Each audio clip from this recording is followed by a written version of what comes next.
So for today's video, ang topic natin ay about sa Constitution. So let's begin.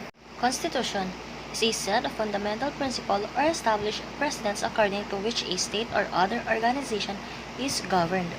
So, ang Constitution ay binubuo ng mga lista ng presidente at ng mga sangay ng gobyerno.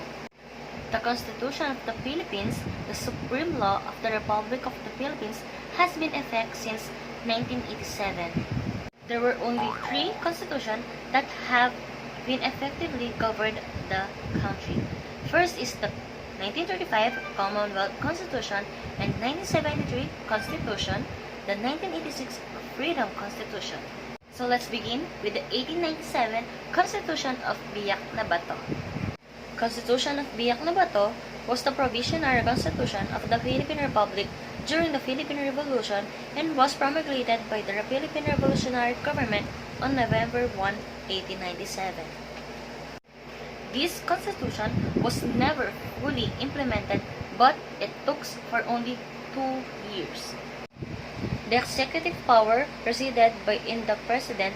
The judicial power was vested in a Supreme Council of Grace and Justice. The official language of the Republic was Tagalog. Philippine Republic, it refers to the separation of the Philippines from the Spanish monarchy and their own formation into an independent state within its own government.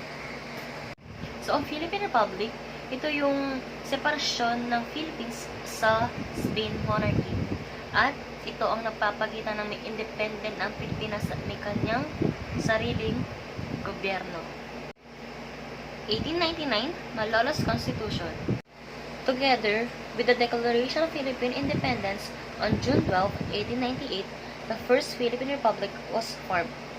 The Political Constitution of 1899 was written in Spanish. It has 39 articles.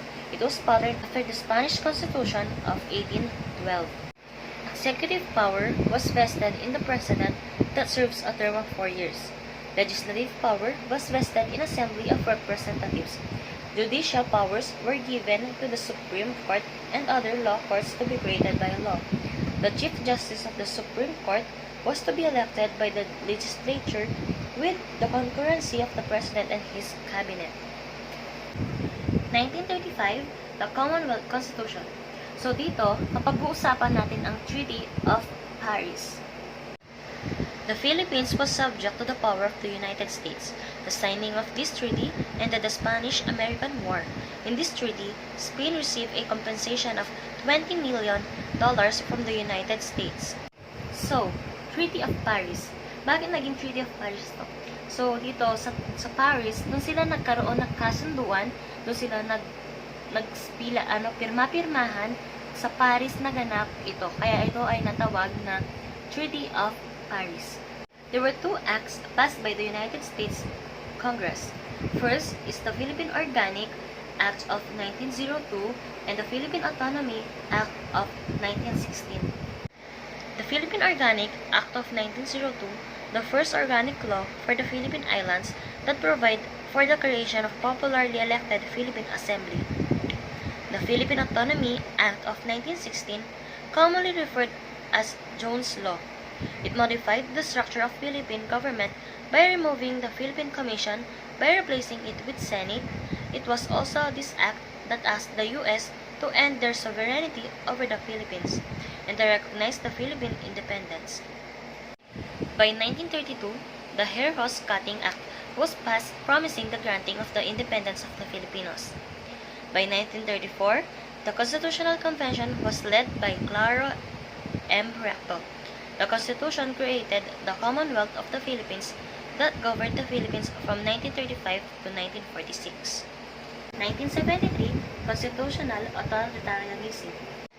In 1967, the Philippine Congress passed a resolution calling for a constitutional convention to change the 1935 Constitution.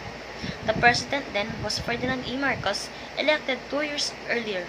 Marcos won the re-election in 1969 in a bid boosted by campaign overspending and use of government funds.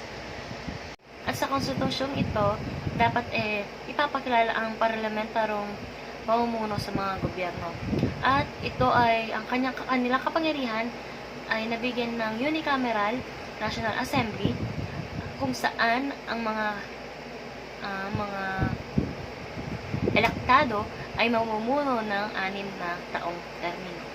At noong January 17, 1973, President Marcos ay sinabi niya o dineklara niya na ang konstitusyong ng iyon ay nagpagtibay ng mga Citizen Assembly. 1987, constitutional after the martial law. Dito naman, si President Corazon Aquino's government had 3 options regarding the Constitution. The traditional Constitution was called as Freedom Constitution. The Constitutional Convention was composed of 48 members appointed by the President from the varied backgrounds and representations. So, sa konstitusyong ito, ang gobyerno ang bansa natin ay naging democratic na. At ito ay pinamumunuan ng executive, legislative, judicial, na sangay ng mga gobyerno. The legislative power rides in a Congress divided into 2 houses, the Senate and the House of Representatives. The 24 senators are elected at large by popular vote and can serve no more than 2 consecutive 6-year terms. The House is composed of district representatives representing a particular geographic area, which compose of 80% of total number, while the 20% is represented by the party list. Each elected representative has to serve a 3-year term. There are 2,374 legislative districts. Judiciary is composed of Supreme Court and lower courts. It is a 15-member court appointed by the President without the need to be confirmed by the Congress. The Supreme Court Justice may hear on appeal any cases dealing with the constitutionality of any law, treaty, or decree of government. There are 3 independent constitutional commissions. First is the Civil Service Commission. Second is the Commission on Election. And third is the Commission on Audit. Civil Service Commission, a central agency in charge of government personnel. Commission on Elections, mandated to enforce and administer all election laws and regulations. Commission on Audit examines all funds, transactions, and property accounts of the government, and its Office of the Ombudsman was established to promote the ethical and lawful conduct of the government. Only the House of Representatives can initiate the impeachment of the President, members of the Supreme Court, and other public officials such as the Ombudsman. In changing the Constitution, we have Constituent Assembly, which is CONAS, and we have Constitutional Convention, which is the CONCON, Federalism and Populism. Constituent Assembly or CONAS, wherein the Congress and the Senate may convene to propose amendments to the Constitution. Constitutional Convention or CONCON, where Congress, upon a vote of 2/3 of its own member, calls for a Constitutional Convention. Federalism is a form of government wherein a central governing authority and constituent political units constitutionally share sovereignty.